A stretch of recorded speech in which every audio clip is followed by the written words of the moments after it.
pristatyti 3 savo pirmuosius ir svarbiausius darbus, kurių imtumėtės, jeigu taptumėte Seimo nariu. Mes jūsų darbus nufilmuotume, tiksliau nufilmuosime, jau pasiruošę esame, ir jeigu tapsite Seimo nariu ir neįvykdysite, mes jums privinsime. Tai kas norėtų pirmasis pradėti? Atsiųskite ponas Kuzminui mikrofoną. Atsiprašau. Anas neveikia? Anas lyg ir neveikia.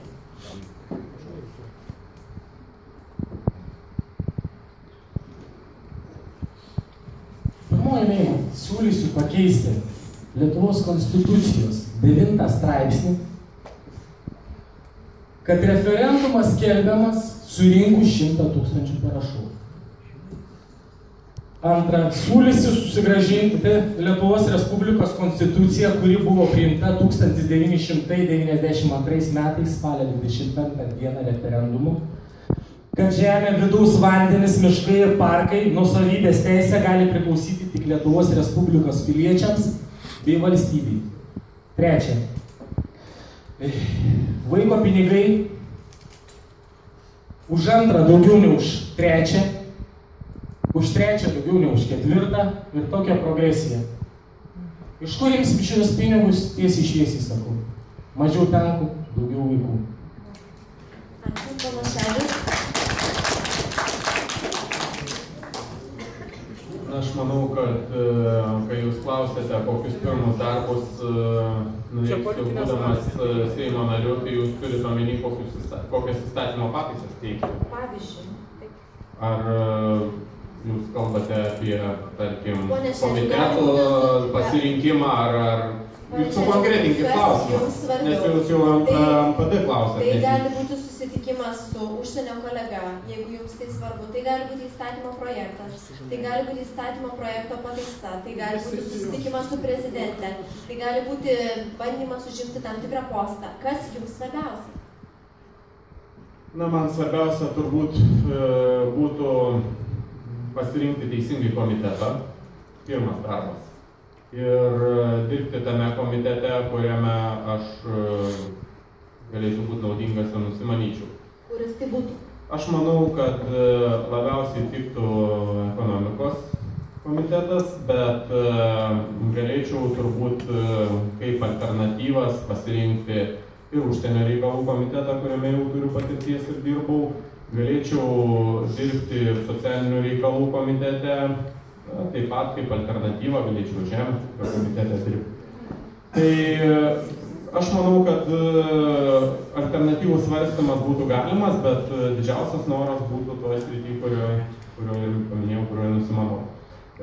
Kitas turbūt darbas būtų įstatymo pataisų teikimas ir turbūt labiausia, kur norėčiau pridėti savo galbūt protą ir širdį, tai būtų baudžiamasis kodeksas, tai būtų prokuratūros įstatymas, na ir daugelis žmonių yra, kurie kreipiasi su dideliom problemom, tai savivaldos įstatymas. Ačiū, ponas Mokas. Pirmiausia, tai pasirinkčiau, kaip sakė, komitetą teisingą, kur aš manau, ekonomikos biudžeto komisija teisinga, manau, energetikos tai būtų. Toliau pasirinkčiau kvalifikuotus patarėjus, kurie galėtų man padėti dirbti. Ir trečia, tai aišku, toliau visiškai ruošiu tos įstatymo projektus, pavyzdžiui, dėl draudimo, kurios Lietuvoje draudžia, didžiausias draudimo automobilių draudimo sumos yra dėl techninių apžiūrų ir taip toliau, kurie nepabaigti projektai. Ir aišku, labai daug mes dirbame su žmonėmis ir prašėme pateikti pasiūlymų, tai antra darbo pusė, tas dienas, kai būnu čia su rinkėjais, būtent tos klausimus, kuriuos jau man surašė, kad aš turėčiau padaryti. Tai yra tokia, kuris padaryti. O ką jums surašė?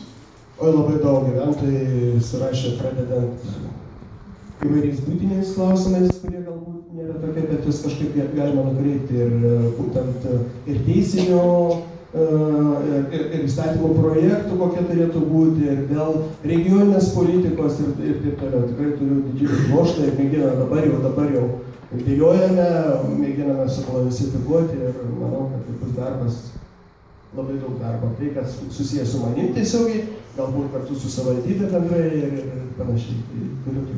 Ačiū, ponas Jablonskas. Na, padėjėjų ir patarėjus komandos surinkimas, kaip žinot, yra darbas, kurį jūs prognozuojate. O šiaip iš tikrųjų tai profesionali komanda. Ir manau, kad pirmiausia reikėtų keisti mokesčių sistemą. Sekantis darbas būtų kova su korupcija. Viešieji pirkimai tai yra pati didžiausia problema šiai dienai. Ir juos reikia daryti skaidrius. Mes matom, kad Kauno pavyzdys, gatvės asfaltuojamas, prieš tai buvo skandalas su auksiniu šaukštu, šakutėmis ir toliau. Ir įvairūs kiti pirkimai visose valstybės lygose. Na ir paskutinis, trečias, sakykime, darbas, tai būtų vis dėlto